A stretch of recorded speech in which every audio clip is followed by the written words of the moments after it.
Hello, my name is Alex, and I am a participant in the TAPIF program for the years 2020 to 2021. For those of you who don't know what TAPIF is, it stands for the Teaching Assistant Program in France. It is the American branch of what is actually a larger French administered program called the Assistant de Langue or Language Assistants, which is a program where the French government invites young people from around the world, from a variety of cultures, to come work in the classroom with French students to help them learn foreign languages. So in this video, I want to talk about TAPIF and address some concerns that I think are common among people who apply to the program. And I also want to talk about what TAPIF is like during the coronavirus, because this year has obviously been different than others, but it might carry into the 2021-2022 program. So first I want to talk about who the program is for, and this kind of has two parts. I want to talk about who it's advertised for, and then who, in my opinion, the program is actually for. So the first part, the qualifications required of applicants are not that extensive. You need to be a young American who has a bachelor's degree and can speak French at a certain level, and that level of French will have to be verified in your application, which I will talk about later. When it comes to who I think the program is actually for, the program is better for younger people. So I don't know if this would be a satisfying program for people in their late 20s or early 30s, even though they technically can't apply. I'm 23 and I already feel a little bit like I'm on the old side of the program. I fundamentally believe, and this is echoed by other people who've made videos about TAPIF, that TAPIF is better if you speak French at a higher level. So the program, I believe, asks you for a B1 level of fluency. B1 is sort of the third level, so it's a low intermediate level. I would say that B1 is quite low for the program. If you can only express yourself at a B1 level, you're going to struggle, especially with administrative tasks that are required at the beginning of the program. So I would recommend that you speak at least at a B2 level, but the program is best enjoyed by people who speak at C1 or C2 level. I do think the program is best for people who are interested in teaching as a career. Personally, I studied history at school, but I have no interest in education as a profession. And I do think that my friends here who are interested in education as a profession are having a better experience when it comes to the work in the classroom. And especially during the coronavirus, you're kind of here to teach. I mean, you're not really doing much else. So you need to be aware that teaching is the point of the program. I would definitely say that those who are interested in teaching as a long-term career will benefit the most from the program. So next I want to talk about the application, and I don't want to beleaguer this explanation because you can find all this information online, but the application to TAPIF is not hard. All you need to do is go onto the website, establish a profile, upload one personal or character reference from a professor or an employer, and then a document that attests to your French language ability. So for many people, they choose a French professor from their university to attest that they can speak French. For others, including myself, you can upload a professional certification. There's the DELF, the TCF, tons of tests you can upload to prove your language level. You are additionally asked to write an essay about the motivation behind your application, and it has to be in French, and you're not supposed to have anyone edit it. And then you are finally asked to rank your academy preferences. And the academies in France are regional bodies that oversee education and administration in different parts of France. They are named after oftentimes the largest city in the region. So you can rank these academies in terms of your preferences to where you're placed. But you should be aware that if you rank the Academy of Montpellier as your first choice and you get it, you're not actually guaranteed to be in Montpellier. You could be in the mountains of the southern Massif Central, which is quite isolated and different from Montpellier. It's quite cold. You're also allowed, I should mention, to mention whether or not you want a large city, a medium city, or a small village. Definitely think about that. I think that that is a more important choice than your academy. I would definitely advise, if you're looking mostly for a large city, to rank a less desirable academy and ask for a larger city. You're more likely to be put in a large city, and I can tell you it really matters, because if you wanted to be in the Academy of Toulouse because you wanted to be in Toulouse and you get put in a small town somewhere 100 miles from Toulouse, you're basically not going to be in Toulouse. I mean, if what you wanted was Toulouse, that's not what you got. Okay, now I want to clear up how the program actually works. So you apply, you've been accepted, which should happen around April. It could be delayed. This year it was. You hear about your academy. So today you're put in the Academy of Limoges. A couple months later, in the middle of the summer, you will receive something called an arrêté de nomination. And the arrêté de nomination is your work contract. It will have listed on it a series of schools, anywhere from 1 to 3 schools, where you have been assigned to work as an English language assistant. You will see on the arrêté de nomination, and also in your acceptance letter that you received earlier on, whether you are at the primary or secondary level. Primary is lower school or elementary school. Secondary is middle or high school. We'll also get the contact information for people called your professeur référent. These are your advising professors. They are the people who work as the liaison between you and the schools as an establishment. So they will be teachers who you work with in the classroom, but they will also be available to help you with any administrative issues that might arise. You will then apply for a visa. You will be accepted for the visa, hopefully, and then you will arrive in France probably sometime in September. TAPIF contracts run from October 1st to April 30th. You'll move in mid-September, most likely. And then you will work at these schools in a way that they determine for 12 hours a week. So if you work at one school the whole year, it's really simple. You work 12 hours a week at that school. If you work at 2 or 3 schools, it's a little bit more up to the schools how they divide you. So personally, I work at 3 schools, but I've worked 2 months at one, 2 months at another, and 2 months at another. So 12 hours, all of my hours every week are dedicated to one school for a period of 2 months, and then I adjust. Many schools will ask you to work more hours some week, fewer hours other weeks. As long as it averages out to 12 and you don't feel taken advantage of, that's how many hours a week you will work. You should get a schedule from your school and that you should abide by. They can't just pull you in whenever they want. And you should be aware that the schedule is only 12 hours a week, but that doesn't mean exactly what you think it means. For example, on Mondays, you could have a class at 9 a.m., and then another one at 1 p.m., and another one at 4 p.m. The way the schedule is structured, it can oftentimes feel like a larger obligation than just 12 hours a week. Okay, I want to talk about establishing yourself in France. This is a trial that every assistant has to go through, navigating the French bureaucracy when they get here. It was made harder by COVID. You need to be prepared for this to really take some effort. But you will get through it, don't worry. So when you arrive in France, you need to find lodging, you need to set up a bank account, you need to get a phone, you need to set up utilities, and you need to get Wi-Fi. You need to do all of those things, and there's a certain order to how you do it. When you arrive in your home city, you should definitely get an Airbnb or somewhere temporary for you to stay, and expect to stay there for up to 2 weeks. It could take less than that, but I really recommend that you give yourself 14 days. Otherwise, you will be extremely stressed.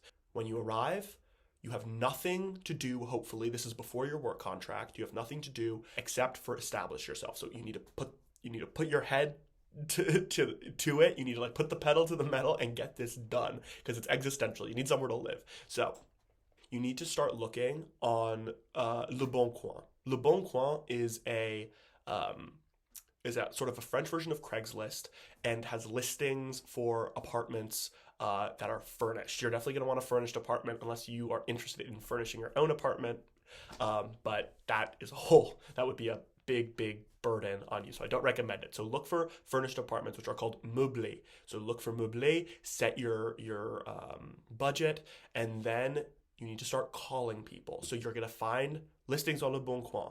You can message people through Le Bon Coin, but French people prefer to be called. I don't know why, but they really do. So they're going to list their number. You need to pick up that phone. You need to call them.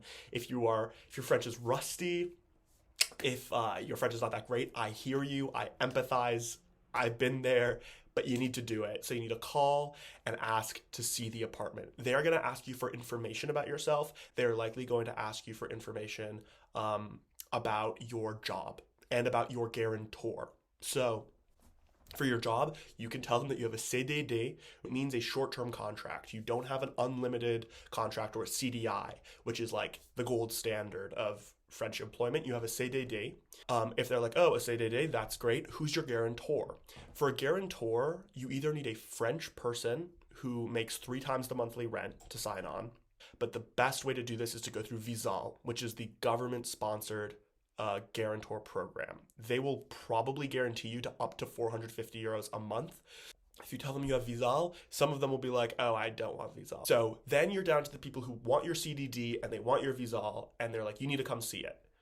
You got to come see it fast, honestly, especially in big French cities or French university cities. Apartments go like that in September. Go see the apartment, go tour it, and if you like an apartment, get it. You don't have the luxury of time. People snap these apartments up fast. So honestly, bring with you printed out versions of all the documents you need. That will likely be a printed out copy of your visa, of your passport, of your Visal guarantor contract, of your work contract, and several other things. It's called your dossier. Hand it to the landlord, like right there. That is how you need to go about finding an apartment. You need to be an advocate for yourself. You need to be on top of your shit. Once you have a home, you have an address. And once you have an address, you can set up a bank account. This is, again, super French. You need to go to regional bank branches and ask them in person to set up a rendezvous. A rendezvous is a meeting. So you need to say, I need to open a bank account. I need a rendezvous. And they will be like, okay, we have availability in 10 days. And you will say no. You will say, I need availability sooner than that. Whatever they say, whatever you end up negotiating, take it. They'll give you a slip of paper with all the documents you need to bring. And then you can come back on that date and you will bring all those documents and they'll set up an account for you. At that meeting, they need to give you your RIB or your RIB. That is a critically important document. It has your bank information on it. You're going to need to get paid. You're going to need to give it to your landlord so they can withdraw, do a prélèvement. You might need it for a phone number. You also might encounter banks that say they won't open bank accounts for Americans. This is illegal. They need to open a bank account for you. They don't want to because Americans require different paperwork. It is up to you how hard you want to fight this. If you go to 10 banks and they all say no, you can fight it. You need to contact the Banque de France, which is like the national bank, and you need to tell them you've been rejected, and they will assign a bank to you. So now you have a home and you have a bank account. You also need a phone number. You definitely need a French phone number when you're calling these French people to get your leases. So before you arrive, I would recommend getting a holiday SIM card from Orange. Once you get a SIM card from them that's active for 30 days, I think it costs like 40 euros, you have a French number, and so you can contact banks, you can contact, potential landlords. Once you have your home and your bank account, you can use your RIB, your relevé d'identité bancaire, to set up a phone number at a more permanent situation. So you can go to SFR or Orange or Free or Bouygues or any of these carriers and get your number transferred to them. You have a home, you have a bank, you have a permanent French number. When you move into your home, you need to set up your utilities. For those, you're gonna have to call Engie or EDF, which are French energy or gas providers. And then for Wi-Fi, this was honestly the hardest thing ever. I still don't know how to do it really, but you need to get a Wi-Fi box. You're going to have to determine whether or not your building has fiber or not fiber, but you're going to need to call Free or Bouygues or SFR or Orange, whoever you have for your phone, you should call to get Wi-Fi. So that's the whole setup process. It should take 2 weeks. That is the order I would recommend. Apartment, bank, phone, utilities, Wi-Fi. Once you have those 5 things, you are like fully a resident of France, and you can really get started on getting your paycheck and on establishing yourself. When it comes to your pay as a TAPIF assistant, there's two ways to think about it: glass half full, glass half empty. So glass half empty, you are paid approximately 950 euros a month before taxes. After taxes, it's really more like 780 euros a month. That's about $900 a month. It's very little, okay? There's no getting around that. The glass half full is you're only working 48 hours a month. So I think that's like $18 an hour, which is not a bad rate at all. Another part of the glass half full is that you are enrolled in French Social Security. That's taken straight out of your paycheck. So your healthcare is virtually covered.